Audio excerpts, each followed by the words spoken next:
Oh man, the markets are very interesting today as Supreme Court did rule against Trump today. Now, we did talk about it in yesterday's video about the possibility of the Supreme Court ruling against Donald Trump and his illegal tariffs on other countries. And man, they ruled today, guys. So let's go ahead and get into it. The market's overall reaction this morning was very bullish, which is insane.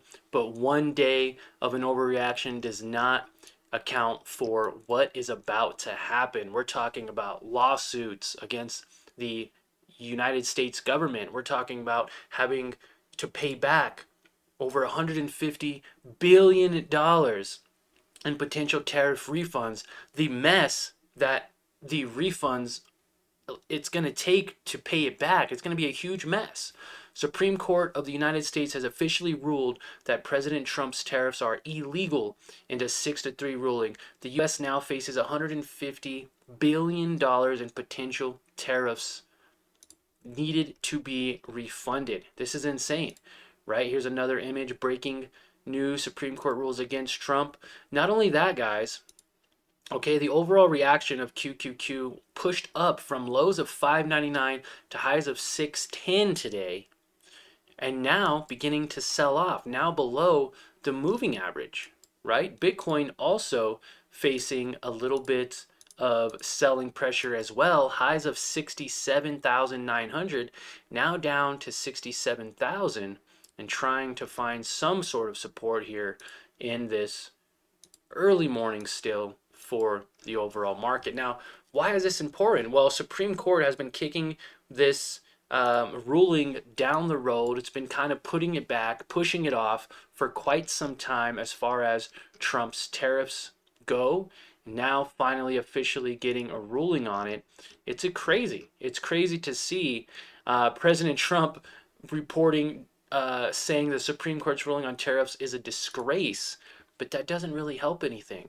Also, we have concerns over the weekend about President Trump saying that he's considering a limited strike on Iran. So we could possibly see some more selling pressure on QQQ as this actually creates uncertainty.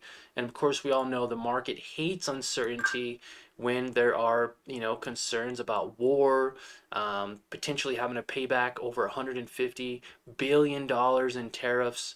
And again, this isn't great for the economy. Today also was reported the PCE, which is the federal government's favorite report to, you know, check inflation levels.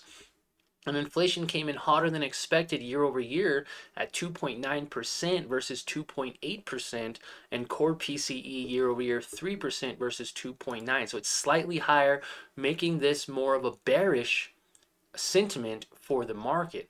Also, GDP for Q4 came in at 1.4%. And you have to think that just previously we're at 4% GDP. Their expectation was 3%, and now it's coming in at 1.4%, which is half of the half that we were at previously. That's insane. That is insane, guys, creating a ton of volatility in the markets. I believe the market's overall volatility or VIX index right now is at 20. So remember, anytime it's above 20 or higher, markets tend to sell off more. It's more likely that the markets can sell off, and it also creates more volatility in the markets, which is what we're seeing. These huge swings today from lows of 5.99 to highs of 6.10, now back down to what was 604.24, now back up to almost 606. I believe the markets can definitely sell off more, and this creates a question that you need to ask yourself as an investor, okay? I'm not saying to sell your long positions, right? Because the market can obviously push higher. And we haven't really seen a huge downturn in the markets. But also make sure you manage your risk. Make sure you take a little bit off the top if you see fit, because there is a lot of uncertainty in the market. We can begin to dip below $600. And the market was below $600 previously. If we go here, markets were at 587 not that long ago. Guys, we're talking February 5th. the markets were down to 587. And that was before any of this news of Trump's tariffs being illegal, the mess that's going to happen to have to pay back these refunds. I heard also Costco is suing the government for all of its extra tariffs and taxes that it had to incur over this course of time. What are we talking, like April 2020, um, April 2024, I think, something like that. April 20, yeah, around that time when Trump initially put tariffs into place. What about interest? What about other costs that they might have to pay back to these companies? So it's very interesting to see, guys, and it's still very early to tell. Just because one day the market decided to be slightly bullish doesn't mean we can't see some more overall downtrend from the market as well. I mean, back down to 593, 587. It's definitely very possible considering we were at highs of what, 643, 637, and it pulled all the way back down to 579, pushed up to 637 again. I mean, we can very easily go back to 580 levels. Now, it's not to scare you or to create fear, but I want you guys to be aware of exactly how the market's reacting to these issues that are going to be happening very soon. Now, Bitcoin also, right? Bitcoin also was trading in this descending pattern. It has the last couple times, right? A descending trend line here, pushed up a little bit, descending trend line. Are we going to see another little pop up before another descending trend line? It is currently trading below this moving average here, which is the green line. So we could see more selling pressure by Bitcoin as well, right? It's trying to push up, keeps getting rejected. These sharp turns, these, sharp sell-offs and then slow recovery back up, and then another sharp sell-off is kind of what Bitcoin seems to be doing right now.